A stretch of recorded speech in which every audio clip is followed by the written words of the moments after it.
اور آپ کے جو شاگرد ملک عرب میں تھے ان میں ان حضرات کا ذکر کیا جاتا ہے، شیخ خضر بن عثمان رضوی رحمۃ اللہ علیہ، اور شیخ احمد بن عثمان العطار رحمۃ اللہ علیہ، اور ایک بزرگ ہے جو شیخ احمد بن عثمان عطار رحمۃ اللہ علیہ، عبدالحی قطانی، یہ بڑے عالم ہیں ملک عرب کے، ان کے استاذ ہیں۔ تو ان سے حضرت رفیع الدین قنداری رحمۃ اللہ علیہ سے اس طرح کی سند جاری ہے۔ اور حاضرین، آپ کے سند حدیث آپ کے شہزادے حضرت علیم الدین فاروقی رحمۃ اللہ علیہ سے بھی جاری ہوئی، اور آپ کے یہ شہزادے ملک عرب میں تھے، اور وہاں پر آپ کے ذریعے علمی فیضان، حدیث پاک کا فیضان جاری رہا۔ حضرت سیدنا رفیع الدین قنداری رحمۃ اللہ علیہ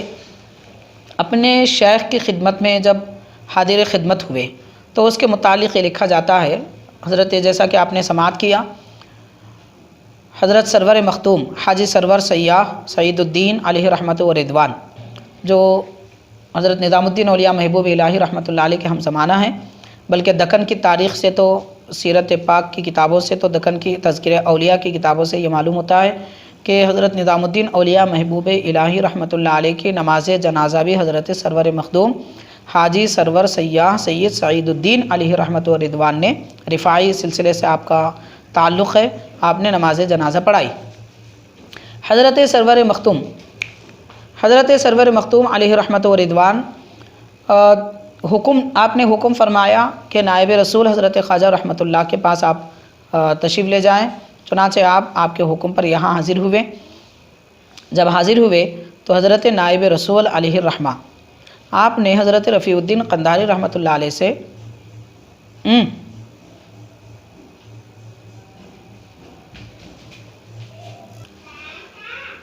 تو حضرت خواجہ رحمۃ اللہ نائب رسول اللہ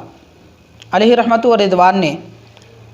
یہ ارشاد فرمایا کہ آپ یہاں تشریف لائے ہیں، اگر کوئی ارادہ رکھتے ہیں تو میں وہاں کے ایک حاکم اور امیر کا ذکر کیا کہ محمد علی خان بہادر والا جاہ کو ایک خط لکھ دیتا ہوں، وہ اسے لے کر چلے جاؤ اور وہ تم سے اچھا سلوک کریں گے۔ تو حضرت رفیع الدین قنداری رحمۃ اللہ علیہ بہت رنجیدہ ہوئے، آپ خود اس کا تذکرہ فرماتے ہیں، بہت رنجیدہ ہوئے اور عرض کی کہ حضرت، دولت اور ذرائع معاش غلام کے پاس بہت سارا اپنے آبا و اجداد سے موجود ہے، میں اس کو اپنے لیے جائز نہیں سمجھتا، میں آپ کی خدمت میں صرف نعمت باطنی اور عرفان خداوندی حاصل کرنے کے لیے حاضر ہوا ہوں۔ جب آپ نے یہ عرض کیا تو حضرت خواجہ رحمۃ اللہ علیہ رحمۃ و رضوان کے آنکھوں سے آنسو جاری ہوئے، اور حضرت رفیع الدین قنداری رحمۃ اللہ علیہ نے یہ بھی عرض کیا کہ حضرت حاجی سرور رحمۃ اللہ علیہ کے اشارے پر اور آپ کے حکم پر میں یہاں آپ کی خدمت میں حاضر ہوا ہوں۔ تو آپ کے آنکھوں سے آنسو جاری ہوئے اور آپ نے یہ فرمایا، بارک اللہ فیک، اللہ تعالیٰ آپ کو برکت عطا فرمائے۔ اور اس کے بعد حضرت نائب رسول علیہ الرحمٰ نے یہ ارشاد فرمایا، آج کل جو لوگ بیعت کے لیے آتے ہیں ان میں سے تو کوئی سفارش کے لیے بیعت کرتا ہے، یعنی حضرت کا بڑا مقام ہے، بڑے بڑے عمرا آپ کی خدمت میں آتے ہیں اور آپ سے کوئی فائدہ ہو جائے اور کسی امیر یا حاکم وغیرہ کے پاس ہمارا کوئی مقام مل جائے، کوئی گورنری مل جائے وغیرہ، کوئی عہدہ مل جائے، اس خاطر عموماً لوگ آتے ہیں، یا کوئی عمل تسخیر کی اجازت حاصل کرنے کے لیے آتے ہیں، یعنی تعویذ وغیرہ حاصل کرنے کے لیے کہ یہ عمل کریں گے تو یہ موکل قبضے میں آئے گا، یہ کریں گے تو وہ موکل قبضے میں آئے گا۔ تو غور کیجئے حضرت نائب رسول علیہ الرحمہ کیا ارشاد فرمانا چاہتے ہیں۔ آپ یہ ارشاد فرما رہے ہیں کہ نہ دنیاوی وجاہت اور منصب پیش نظر ہو بیعت کے لیے، اور نہ ہی کوئی تعویذ وغیرہ اس قسم کے کوئی چیزوں کا حصول مقصد ہو، عمل تسخیر بھی مقصد نہ ہو۔ اور آپ یہ بھی فرماتے ہیں کہ بعض لوگ یہ سمجھتے ہیں کہ میرے پاس نسخہ کیمیا ہے، کیمیا گری، یعنی ایک خاص قسم کی مٹی ہوتی ہے، اس پہ کچھ پڑھ کے دم کر دیا جائے تو اسی خاص مٹی پر وہ سونے کی شکل اختیار کر لیتی ہے، اس کو کیمیا گری کہتے ہیں۔ تو لوگ شاید سمجھتے ہیں میرے پاس نسخہ کیمیا ہے، جو کہ درست ایسی بات نہیں ہے، لیکن وہ حاصل کرنے کے لیے آتے ہیں۔ تو آپ نے یہ 3 باتوں کا ذکر فرمایا، اسی لیے حضرت نے پہلے حضرت رفیع الدین قنداری رحمۃ اللہ علیہ کی آزمائش کی خاطر، کیونکہ ایک امتحان کا مقام ہے، تو آپ نے یہ ارشاد فرمایا کہ میں فلاں والا جاہ کے پاس جانے کے لیے آپ کے لیے کوئی درخواست لکھ دیتا ہوں۔ حاضرین، پھر جب آپ نے یہ جواب سنا حضرت رفیع الدین قندھاری رحمۃ اللہ علیہ سے تو جان لیا کہ یہ خالص للہیت رکھتے ہیں اور رجوع اللہ کی خاطر آئے ہیں، باطنی نعمت حاصل کرنے کے لیے آئے ہیں۔ تو اس کے بعد حضرت نے فرمایا، حضرت رفیع الدین قندھاری رحمۃ اللہ علیہ ارشاد فرماتے ہیں کہ حضرت خواجہ نے مجھے دگانہ رؤیت رسول اللہ صلی اللہ علیہ وسلم پڑھنے کا حکم فرمایا اور اس کی اجازت عطا فرمائی۔ دگانہ رؤیت رسول کیا ہوتا ہے؟ وہ 2 رکعت جو خاص طریقے سے پڑھی جاتی ہے، جس کا ذکر حضرت رفیع الدین قندھاری رحمۃ اللہ علیہ نے اپنی کتاب ثمرات مکیہ اور دیگر میں ذکر فرمایا ہے، جو آپ کے مخطوطے موجود ہیں۔ تو حضرت نے وہ نماز پڑھنے کی اجازت عطا فرمائی کہ سرکار دو عالم علیہ الصلوۃ والسلام کا دیدار حاصل ہو جاتا ہے۔ حضرت فرماتے ہیں کہ میں نے کئی مرتبہ یہ نماز پڑھی اور کئی بار پیارے آقا صلی اللہ علیہ وسلم نے اپنے جمال جہاں آرا سے مجھے مشرف فرمایا اور بڑی نعمت حضور نے عطا فرمائی، لیکن یہ پہلی مرتبہ جب آپ نے فرمایا تھا تو حضرت نائب رسول علیہ الرحمہ کے حکم پر آپ نے دگانہ رؤیت رسول اللہ صلی اللہ علیہ وسلم پڑھی، اور فرماتے ہیں اس کے بعد میں نے خواب میں دیکھا۔ خواب میں کیا دیکھا اس کی تفصیل ہے، مختصر یہ کہ ایک بڑا صحرا تھا۔ حضرت فرماتے ہیں میں تنہا کھڑا ہوا تھا اور ایک ہولناک دراز قد سیاہ روح شخص میری طرف آ رہا ہے اور وہ مجھے پریشان کرنا چاہتا ہے۔ تو اسی وقت اچانک ایک بڑی فوج دوڑتی ہوئی آئی اور اس فوج نے تلواروں اور ڈنڈوں سے اس شخص کو خوب مار مار کر ٹکڑے ٹکڑے کر ڈالا۔ تو میں نے فوج سے پوچھا یہ کیسی فوج ہے؟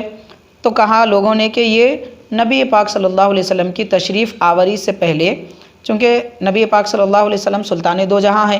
دنیا میں بادشاہ کے آنے سے پہلے ایک دستہ چلتا ہے فوج کا، ہراول جسے کہتے ہیں۔ تو آپ نے فوج نے یہ کہا کہ یہ نبی پاک صلی اللہ علیہ وسلم کا دستہ ہے جو آپ کے تشریف لانے سے پہلے چلتا ہے۔ تو پھر اس کے بعد حضور پاک صلی اللہ علیہ وسلم تشریف لا رہے ہیں یہ فرما کر وہ فوج آگے چلی گئی۔ یہ سن کر مجھے بڑی خوشی ہوئی۔ پھر میں اس لشکر کے کنارے کھڑا ہو گیا۔ پھر طرح طرح کے قسم کے بڑی شان عظمت والے بزرگ فوج در فوج چلے آتے رہے۔ پھر اچانک پیارے آقا حضرت علیہ الصلوۃ والسلام کی سواری مبارک ظاہر ہوئی۔ حضور نبی کریم صلی اللہ علیہ وسلم ایک تخت پر متمکن تھے اور لوگ چاروں طرف سے آپ کے تخت کو تھامے ہوئے تھے۔ جیسے ہی آپ کا تخت مبارک میرے قریب آیا میں جلدی سے آداب بجا لایا اور بے انتہا تضرع و نیاز مندی کرنے لگا۔ پیارے آقا صلی اللہ علیہ وسلم مسکراتے ہوئے مجھ پر نگاہ شفقت و نظر کرم ڈالی اور قریب کھڑے ہوئے ایک شخصیت کو فرمایا کہ انہیں حضرت عبدالخالق غجدوانی رحمۃ اللہ علیہ کے پاس لے جاؤ۔ حضرت عبدالخالق غجدوانی رحمۃ اللہ علیہ یہ سلسلہ نقشبندیہ کے پیر طریقت ہیں اور آپ سے سلسلہ نقشبندیہ جاری ہوا، یعنی ذکر سری اور خاص قسم کے جو اذکار اور لطائف وغیرہ جو سلسلہ نقشبندیہ میں اکابر بیان فرماتے ہیں، حضرت عبدالخالق غجدوانی رحمۃ اللہ علیہ کی کاوشیں ہیں اس میں۔ تو بہرحال آپ کا سلسلہ نقشبندیہ پر آپ کا فیضان ہے۔ اور بات حضرت کی آئی تو میں یہ بھی عرض کرتا چلوں کہ میرے شیخ طریقت پیر و رہنما مربی ظاہر و باطن حضرت کاشف حقائق واقف رموز و اسرار رئیس المفسرین علامہ سید شاہ طاہر رضوی قادری علیہ رحمت و رضوان صدر الشیوخ جامع نظامیہ،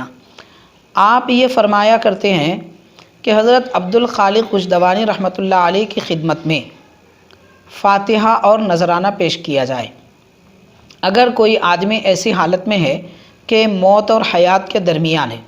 یعنی جس کے بارے میں یہ کہا نہیں جا سکتا کہ وہ زندہ رہے گا یا پھر دنیا سے جائے گا، تو ایسی کیفیت اگر کسی کی پائی جاتی ہے تو اس وقت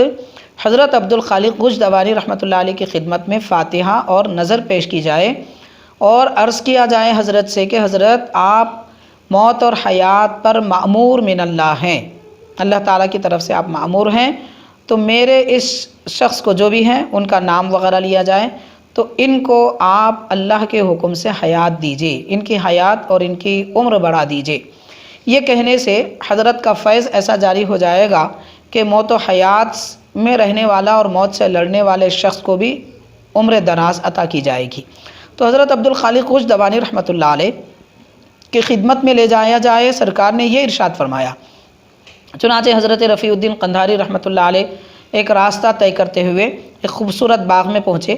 اب فرماتے ہیں کہ اس باغ کے ایسے اوصاف ہیں کہ نہ الفاظ میں بیان کیے جا سکتے ہیں، نہ ضبط تحریر لائے جا سکتے ہیں، اور باغ کے بیچوں بیچ ایک بے حد آراستہ و پیراستہ چبوترا تھا، اس پر حضرت عبدالخالق غجدوانی رحمۃ اللہ علیہ تشریف فرما تھے۔ ان کے اطراف میں کئی ایک بزرگ حلقہ باندھے ہوئے مراقبے میں بیٹھے ہوئے تھے۔ حضرت عبدالخالق غجدوانی رحمۃ اللہ علیہ کی صورت مجھے اچھی طرح یاد ہے۔ حضرت فرما رہے ہیں رفیع الدین قندھاری رحمۃ اللہ علیہ، ان کا رنگ سرخ، ریش سفید، قد درمیانہ اور چہرہ گول ہے، اور فرماتے ہیں سفید لباس میں اپنی باطنی نورانیت کے سبب وہ چمکتے ہوئے سورج کی طرح نظر آ رہے تھے۔ میرے ہمراہ جو صاحب موجود تھے انہوں نے مجھے حضرت کی خدمت میں پیش کیا اور یہ کہا کہ جناب سرور عالم صلی اللہ علیہ وسلم نے اس شخص کو آپ کے پاس بھیجا ہے۔ حضرت عبدالخالق غجدوانی میری طرف متوجہ ہو کر اپنے سامنے بلایا تو فرماتے ہیں حضرت کہ جب فقیر مراقبے میں بیٹھے ہوئے حضرات کے حلقے میں سے حضرت عبدالخالق رحمۃ اللہ علیہ کے قریب پہنچا تو انتہائی اشتیاق سے اپنا سر ان کے سامنے جھکا دیا اور حضرت نے اپنے دست مبارک سے میرا سر اٹھا کر مجھے سرفراز فرمایا۔ اس کے بعد کچھ ارشاد فرماتے ہیں حضرت کہ مجھے اس کے اظہار کی اجازت نہیں ہے۔ تو حاضرین، یہ بیدار ہونے کے بعد یہ خواب میں نے اپنے پیر مرشد کی خدمت میں پیش کیا تو حضرت نے فرمایا کہ آپ کو طریقہ علیہ نقشبندیہ میں کامل فیض ملے گا، بڑا اونچا مقام حاصل ہوگا، کیونکہ جناب رسالت مآب صلی اللہ علیہ وسلم کے حکم کے بموجب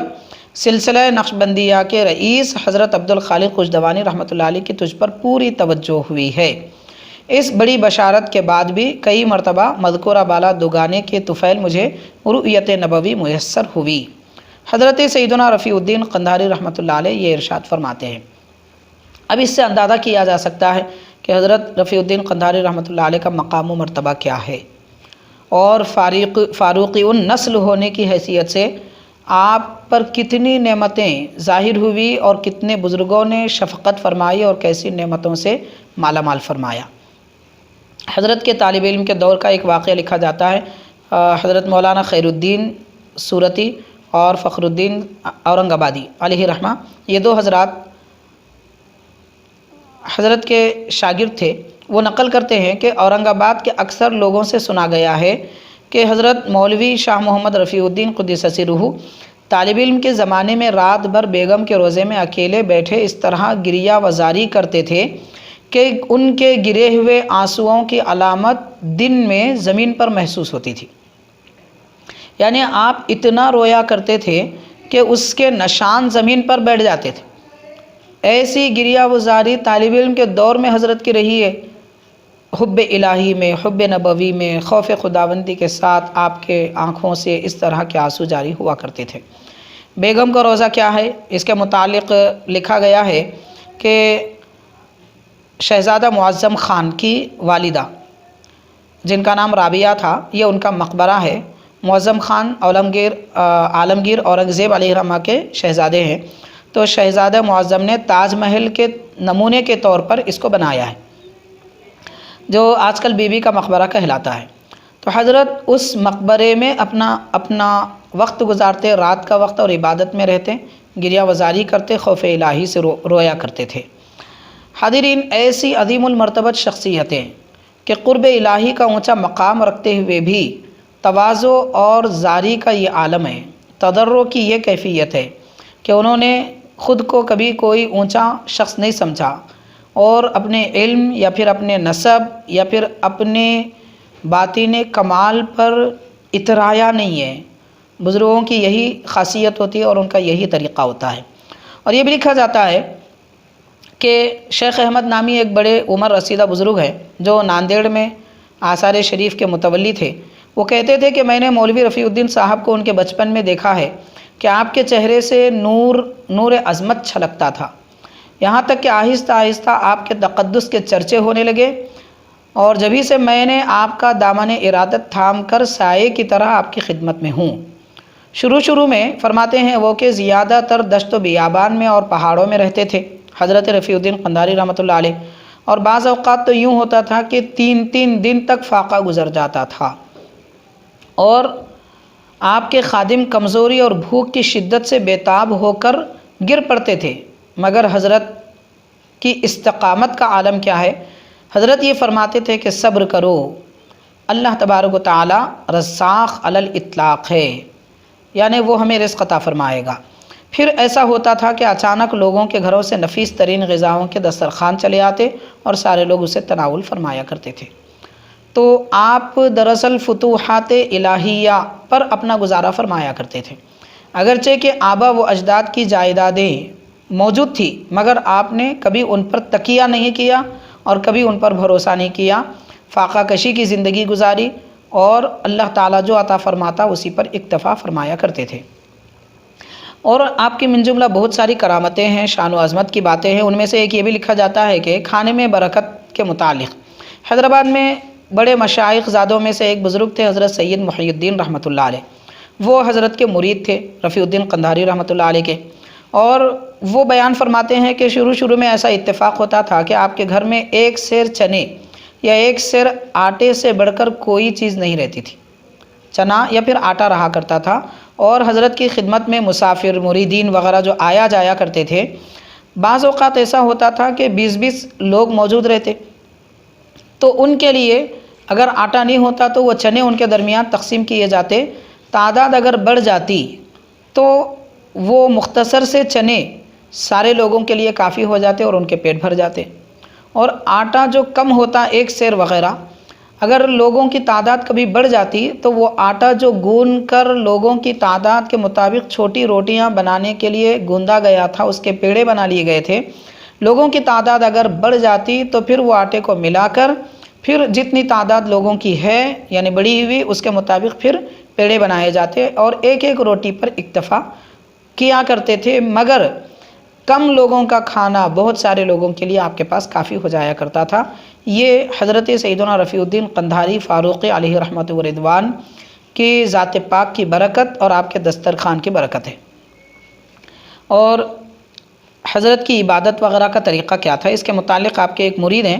جن کا نام ہے حضرت مدار رحمۃ اللہ علیہ، بڑے پائے کے بزرگ گزرے ہیں، اور بہت سارے آپ کے خلفاء ہیں جن میں بعض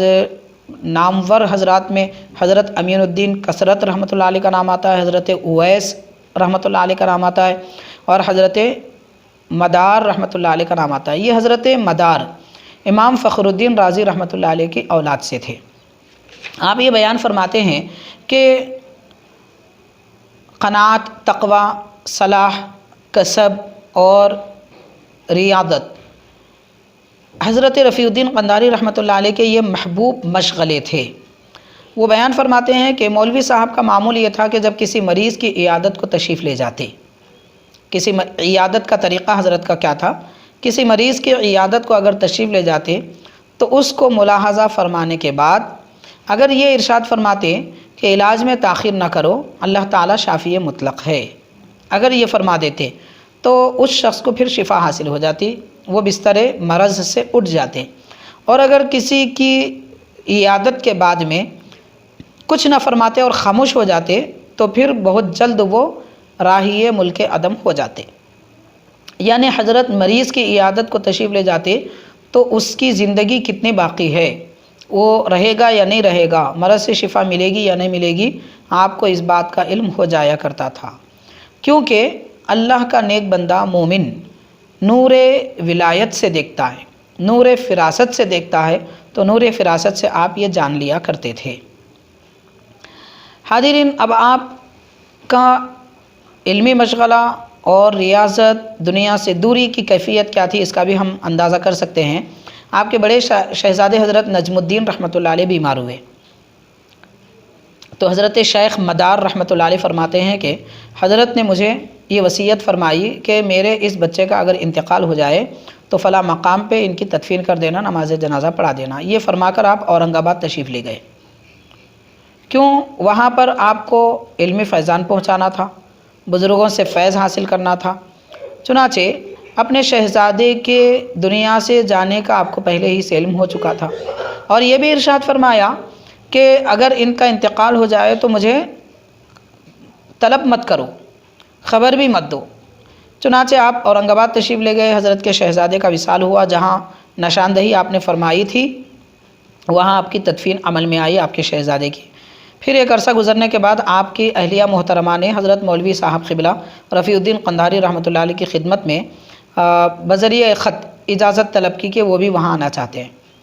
تو آپ نے ارشاد فرمایا اگر بچے کی جدائی کا غم میرے سامنے ظاہر کرنے کے لیے آنا چاہتے ہیں تو مت آؤ، ہاں میرے ساتھ رہنا چاہتے ہیں تو پھر آ جائیے۔ تو حضرت کی اہلیہ محترمہ بھی ایسی صابر و شاکر تھی کہ حضرت کی خدمت میں گئی مگر اپنے بچے کا غم کا اظہار آپ نے نہیں کیا۔ یہ اللہ والوں کی شان ہوتی ہے کہ وہ اللہ کی عبادت میں، ذکر میں اور اسی کی طرف لو لگائے ہوئے زندگی اس طریقے سے گزارتے ہیں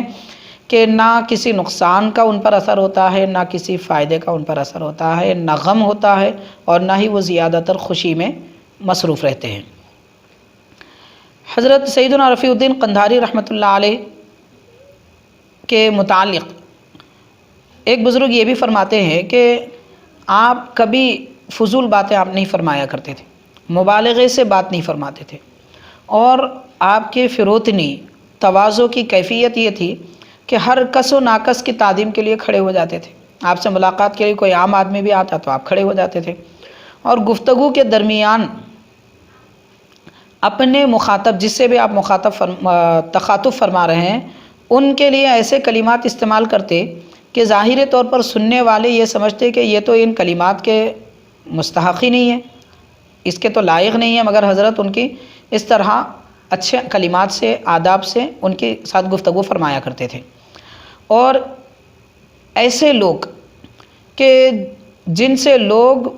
ان کی حالت ظاہری دیکھ کر دور رہنا پسند کرتے ہیں، حضرت رفیع الدین قندھاری رحمۃ اللہ علیہ کا معمول یہ تھا کہ رحمت آباد شریف میں جب بھی آپ تشریف لے جاتے، خاص طور پر اس وقت کی یہ کیفیت بیان کی گئی کہ آپ لوگوں کے لیے اپنے خرچ سے دسترخوان چنتے، عالیشان بہترین غذائیں اس پر مہیا فرماتے، لوگ کھانے میں مصروف ہوتے تو آپ کسی ایسے آدمی کے پاس جا کر بیٹھتے تھے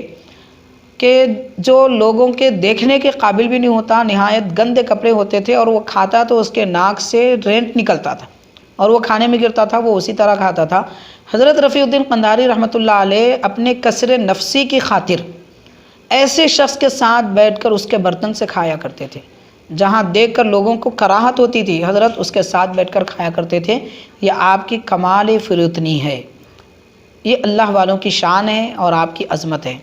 حضرت شاہ رفیع الدین قندھاری رحمۃ اللہ علیہ کے روزانہ کے معمولات، اس میں یہ بیان کیا جاتا ہے کہ آپ ہمیشہ باوضو رہتے، ہر وضو کے بعد 2 رکعت نماز تحیۃ الوضو ادا فرماتے، اور آپ کا معمول تھا کہ نماز تہجد ادا کرنے کے بعد نماز فجر تک مراقبے میں بیٹھے رہتے، اور نماز فجر کے بعد نماز اشراق تک اللہ کے سوا کسی کو نہیں دیکھتے تھے، یعنی اپنی آنکھیں بند کر لیتے، نماز فجر سے اشراق تک ذکر میں مصروف رہتے۔ پھر اس کے بعد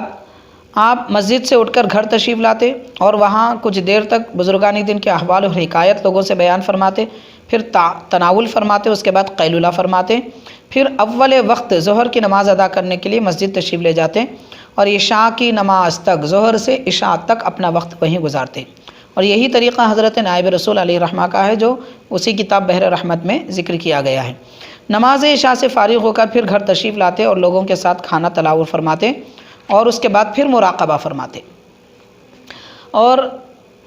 حضرت کی اور بہت ساری خاصیتیں بیان کی گئی ہیں،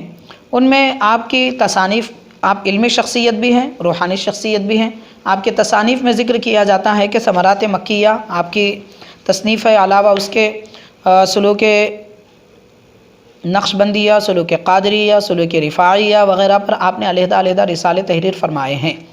اس کی ایک وجہ آپ بیان فرماتے ہیں، وہ رسالے لکھنے کی وجہ اور وہ کتاب تحریر فرمانے کی وجہ بیان فرماتے ہیں کہ ایک مرتبہ ابھی یہاں حیدرآباد آنے سے پہلے آپ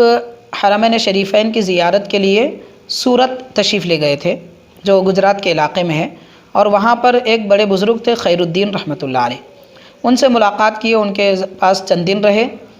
وہاں کے بندرگاہ سے بذریعہ جہاز حرمین شریفین جانے کا ارادہ تھا۔ تو وہ بڑے بزرگ تھے اور مرشد تھے، ان کے پاس بہت سارے مریدین تھے، ان کی تربیت آپ فرمایا کرتے تھے۔ تو جب حضرت رفیع الدین قندھاری رحمۃ اللہ علیہ کے فضل و کمال سے حضرت خیر الدین سورتی رحمۃ اللہ علیہ واقف ہوئے تو انہوں نے فرمایا کہ اب آپ آ چکے ہیں، میرے مریدین کی تربیت آپ فرمائیں۔ حضرت خیرالدین سورتی رحمۃ اللہ علیہ فرمایا کرتے تھے۔ تو چنانچہ حضرت رفیع الدین قنداری رحمۃ اللہ علیہ آپ کے مریدین کی تربیت فرماتے، ان کی توجہ فرمایا کرتے۔ تو اس درمیان میں سلوک کے جو مدارج اور طریقے ہوتے ہیں، اصول ہوتے ہیں، ان اصول میں تقدیم و تاخیر ہوئی تھی، جو ان کو بتائی گئی تھی اس طریقے سے سلوک طے کرایا گیا تھا۔ تو حضرت رفیع الدین قنداری رحمۃ اللہ علیہ نے ذکر تو ان سے نہیں کیا، مگر